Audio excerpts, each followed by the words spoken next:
মির্জা আব্বাস একজন কেরানির ছেলে, সে কি করে একটা ব্যাংকের মালিক হয়ে যায়, তার এত টাকার উৎস কোথায় থেকে আসছে?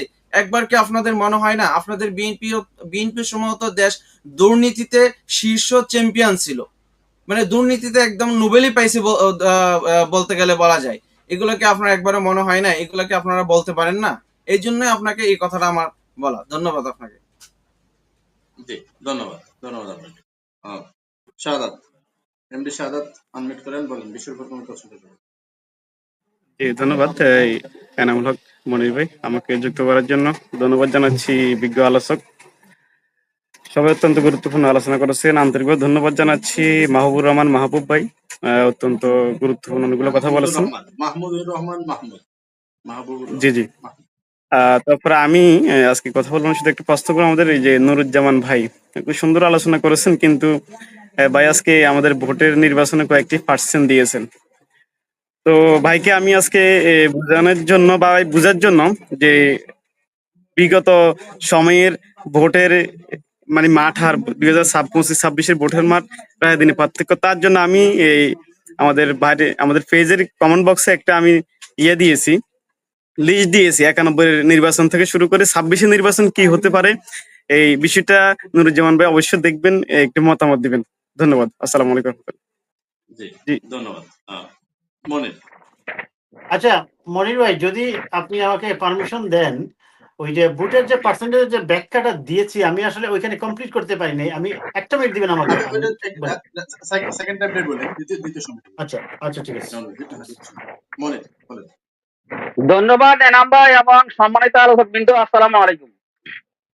করোনাকালীন সময় আমরা দেখেছি যে মানুষের প্রতি মানুষের ভালোবাসা কেমন, আর শেখ হাসিনা পরবর্তীতে 1 বছর আমরা দেখেছি রাজনৈতিক দলগুলো বাংলাদেশের মানুষের প্রতি কেমন ভালোবাসে এবং বাংলাদেশের প্রতি তাদের কেমন দরদ আছে। এই 1 বছরে আমরা যা দেখেছি রাজনৈতিক দলের কাছে আমরা এগুলো আশা করি নাই।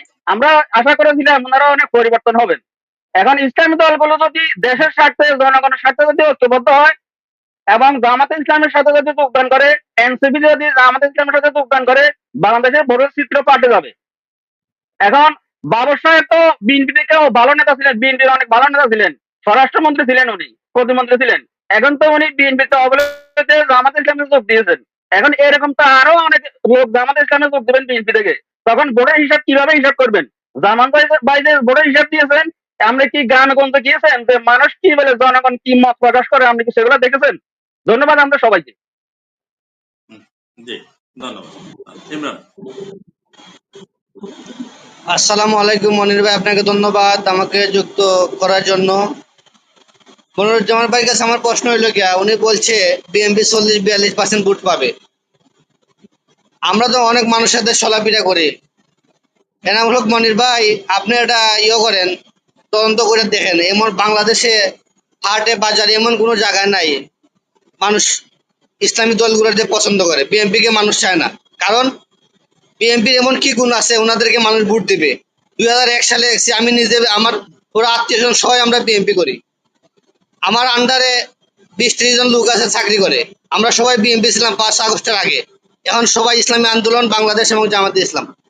কারণ বিএনপির যে আশা আকাঙ্ক্ষা ছিল ওনারা তা পূরণ করতে ব্যর্থ হয়েছে। ক্ষমতায় যাওয়ার আগে ওনারা হাট দখল, সাদাবাজি, সন্ত্রাসী, মাস্তানি এমন কোনো অপকর্ম নাই ওনারা করে নাই। এবং উনি একটা ভালো কথা বললেন যে শামীম ওসমানের মতো লোক যদি এমপি হয় তাহলে কি হবে? তাহলে ওনাদের যে জাকির খান, ওনাদেরকে নিয়ে কেন্দ্রীয় নেতারা ফুলের মালা দিয়ে করে, তাহলে উনি তো ওনার দলের যে দুর্বৃত্তায়ন লোকরা আছে ওনাদের কথা তো উনি বললেন না, খালি আওয়ামী লীগের উপর দায়ভার দিয়ে দিলেন। আওয়ামী লীগ বিএনপি মুর্দার এপিডেভিট, এটা সবাই জানে, এখন বাংলাদেশের মানুষও জানে। আমরা নতুন কিছু চাই, পুরানো কিছু আমরা চাই না। বাংলাদেশের মানুষ নতুন কিছু চাই। ধন্যবাদ আপনাদের। ধন্যবাদ ক্রীড়া সঞ্চালক এনামুল হক মনির ভাই সহ আপনার প্যানেলের সম্মানিত আলোচকবৃন্দ, আমার পক্ষ থেকে আসসালামু আলাইকুম ওয়া রাহমাতুল্লাহি ওয়া বারাকাতুহু। চরমোনাই জামাত ইসলামী দল ঐক্যবদ্ধ হচ্ছে, আমি তাদের জন্য শুভকামনা জানাই, তারা ঐক্যবদ্ধ হতে হয়। আমি এখানে উপস্থিত আছেন আজিজুল মুজাহিদ হুজুর, আমি উনার কাছে জানতে চাই বাংলাদেশ সংবিধান আমাকে অধিকার দিয়েছে। আতিকুর রহমান হ্যাঁ, মুজাহিদ, আজিজুল না, আতিকুর রহমান। আজিজুর রহমান মুজাহিদ হুজুর, বাংলাদেশ সংবিধান আমাকে অধিকার দিয়েছে যে কোনো দল করা। ঠিক আছে, এখানে যে আপনি আপনার কাছে প্রশ্ন চাই, এটা একটা আপনি গুরুত্ব সহকারে প্রশ্নটা নিবেন এবং আনসার দেওয়ার চেষ্টা করবেন। আমি যে কোনো দল করতে পারি, আমি বিএনপি করতে পারি, জামাত করতে পারি, চরমোনাই করতে পারি, আবার নাও করতে পারি, ঠিক আছে? তার মানে আমরা যদি ইসলামিক দলগুলো অনুসরণ না করি, কিন্তু আমাদেরকে ফতোয়া দেওয়া হয় কেন যে আমরা মুনাফেক হয়ে যাই না, ইসলামিক দল সমর্থন না করার কারণে মুনাফেক বা কাফের। এটা আপনাদের সমর্থন, বা এটা অনেকে এই কথাটা বলে ইসলামিক দল সমর্থন না করার কারণে মুনাফেক বা কাফের বলা হয়। এই ফতোয়াটা কেন হয়? এটা কি কোরআনের কোনো আয়াতে আছে না কোনো হাদিসের রেফারেন্সে আছে যে ইসলামিক দল যদি আমরা না করি তাহলে আমরা মুনাফেক কাফের হয়ে যাব? আশা করি আমার প্রশ্নটা বুঝতে পারছেন। জি ধন্যবাদ। উত্তর দেবেন। আসসালামু জি আলাইকুম ওয়া রাহমাতুল্লাহ। ধন্যবাদ মামুন। ওয়ালাইকুম আসসালাম মামুন সাহেব। বিসমিল্লাহির রহমানির রহিম। সম্মানিত উপস্থিতি, আসসালামু আলাইকুম। যখন আমরা আগে বলছিলাম কই ইসলামী দলগুলো তো একত্রিত হতে পারছি না, আর যখন আজকে ইসলামী দলগুলো একত্রিত হইল, তখন আমাদের মনে নানা রকম বিভ্রান্তকর প্রশ্ন এসে যায়। আমরা জাতিতে এরকম। এরপরেও আমি বলবো, আল্লাহ সুবহান তাআলা যদি বাংলাদেশে ইসলাম প্রতিষ্ঠা করা তৌফিক ইনায়েত করেন তো হবে। এটা তো আল্লাহ সুবহান তাআলাই চাইবেন, কিন্তু আমরা সাধারণ মানুষ যারা ইসলামকে ভালোবাসি, ইসলামকে বুকে লালন করি, পালন করি এবং ধারণ করি, তারা অবশ্যই ইসলাম প্রতিষ্ঠিত হোক, এটা আমরা চাইবো। ইনিল হুকমে ইল্লা বিল্লাহ, হুকুম তো একমাত্র আল্লাহ সুবহান তাআলার পক্ষ থেকে আসে। আজকে মাহমুদ ভাই একটা কথা বলেন, যেহেতু আমার পাশের বাসায় তার বাড়ি, তিনি একটা কথা বারবার বলতে চাচ্ছেন যে মোল্লারা, এখানে মোল্লারা আজকে সম্পৃক্ত নাই। আজকে বাংলাদেশের ইসলামী আন্দোলনের পথে যারা সক্রিয়, তারা বড় বড় ভার্সিটিতে পড়ে, তারা আজকে ডাক্তার, তারা আজকে ব্যারিস্টার। শুধু মোল্লাদের সমন্বয়ে ইসলামিক দলগুলো আজকে সমন্বিত নয়, বরং এই ইসলাম আজকে বাংলাদেশের সারা বাংলাদেশে উজ্জীবিত। আজকে তারাই বেশি ইসলামকে ধারণা এবং লালনার পালন করে, যারা উচ্চ শিক্ষিত। এখান থেকে বোঝা যায় যে যারা নীতি নৈতিকতার উপর ভর করে চলতেছে, তারাই ইসলাম প্রিয়। আমার নিজের বোনে একটা ডাক্তার, সে ইসলাম প্রিয়।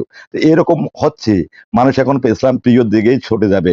আজকে ইসলামে তামাশা করেন, কথা বলেন। ভাই, ইসলাম সম্পর্কে আপনার কতটুকু ধারণা জি আছে? এক ভাই বলে গেলেন ইসলামে ফরজ সুন্নার পর কিয়াজ ইজমা আছে, এই বিষয়গুলো আমাকে বুঝতে হবে। আমি একেবারে খেলাফত এখানে প্রতিষ্ঠা করতে পারবো না। আমার এখানে যে পরিবেশ, সেই গণতন্ত্রের পরিবেশের মাধ্যমে আমি আমার লোকগুলানকে বুঝাবো, আমার দেশের মানুষকে বুঝাবো, ইসলামের পথে আহ্বান করব। এরপর গণতন্ত্রের মাধ্যমে যদি ইসলাম প্রতিষ্ঠিত হয় ভালো, না হলে আমরা চেষ্টা করে যাব। ইসলাম আমার আমার জন্য ফরজে আইন, আমার চেষ্টা করে যেতে হবে। এখানে কেউ করুক আর না করুক, আমার জন্য এটা ফরজে আইন, আমি বিশ্বাস করি। কাজেই আমি মাহমুদ ভাইকে বলবো, এখন তো সব ইসলামী দলগুলো একত্রিত হয়েছে, আপনি এবার কোন পাশে? ধন্যবাদ মনির ভাই আমাকে সময় দেওয়ার জন্য। জি ধন্যবাদ। আব্দুল হাকিম, একজন আছেন, আব্দুল হাকিম বলেন। সম্মানিত সঞ্চালক এনামুল হক মনির এবং বিজ্ঞ আলোচক বৃন্দ, আসসালামু আলাইকুম। চরমোনাই জামাত সহ ইসলামী দলগুলো ঐক্যবদ্ধ হচ্ছে, ভোটের মাঠে এগিয়ে আছেন নাকি বিএনপি? প্রশ্নটা এরকম। দেখেন, আহ, যদি আওয়ামী লীগ বা অন্য কোনো দল বা অন্য কোনো ধর্মের মানুষ ক্ষমতায় আসে, তাহলে ইসলামকে পূর্ণ প্রতিষ্ঠা করা সম্ভব বাণীতে ফজলুল করিম। তবে জামাত আসলে পরে আর ইসলামকে পুনরুদ্ধার করা সম্ভব নয়। এটা আমার কথা নয়, এটা ফজলুল করিম সাহেব বলেছেন। আমি কয়েকটা ভিডিওতে এরকম দেখলাম। তবে হ্যাঁ, ইসলামী দলগুলো যদি এক হয় খুবই ভালো। তবে আমার কাছে এটা কখনোই মনে হয় না যে সম্ভব ইসলামী দলগুলো এক হবে। কারণ ওয়াজ মাহফিলের মঞ্চেই যদি দুই আলেম দুই জায়গায় ওঠে, দুইজন দুই রকমের বক্তব্য দিয়ে নিয়ে বসে থাকে, এখান থেকে আমার একটা ধারণা এবং বিশ্বাস যে কখনো এনারা ঐক্যমতে পৌঁছাতে পারবে বলে আমার কাছে মনে হয় না।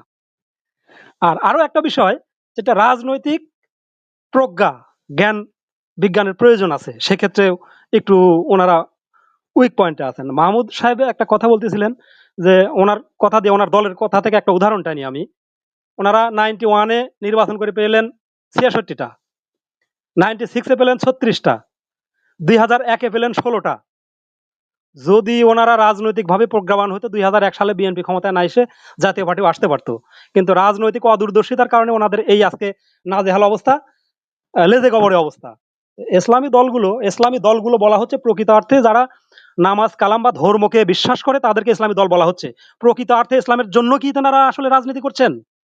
আমি নামাজ কালাম পড়ি বা অন্য কোনো একটা দলকে সমর্থন করি, আমি কি ইসলামী দল? আসলে এটা একটু বলবেন, হুজুর সাহেব আছেন, যে নামাজ কালাম পড়ছি কিন্তু ইসলামের জন্য কাজ করছি না, বা ইসলামকে ভিন্ন খাতে প্রভাবিত করার, ভিন্নভাবে উপস্থাপন করে নিজের ক্ষমতাকে কুক্ষিগত করতে চাচ্ছি। জি আব্দুল হাকিম, একটু সংক্ষিপ্ত সেক্ষেত্রে, ভাই, আমি আলোচনায় যাব। হ্যাঁ আমি সংক্ষিপ্ত করছি ভাই, সেক্ষেত্রে ইসলামী দল হলো কিনা এটা। আর বিএনপি কে নিয়ে বলা হচ্ছে, যেমন ভাই আপনার বক্তব্যটা যেভাবে আসে বিএনপির পক্ষেই আসে, সেক্ষেত্রে আমি বলি, সেহেতু বিএনপির হাইকমান্ডের সঙ্গে অবশ্যই আপনার কথা হতেই পারে বা হয়, বা যেহেতু আপনারা রাজনৈতিক বিশ্লেষক সেহেতু হতেই পারে।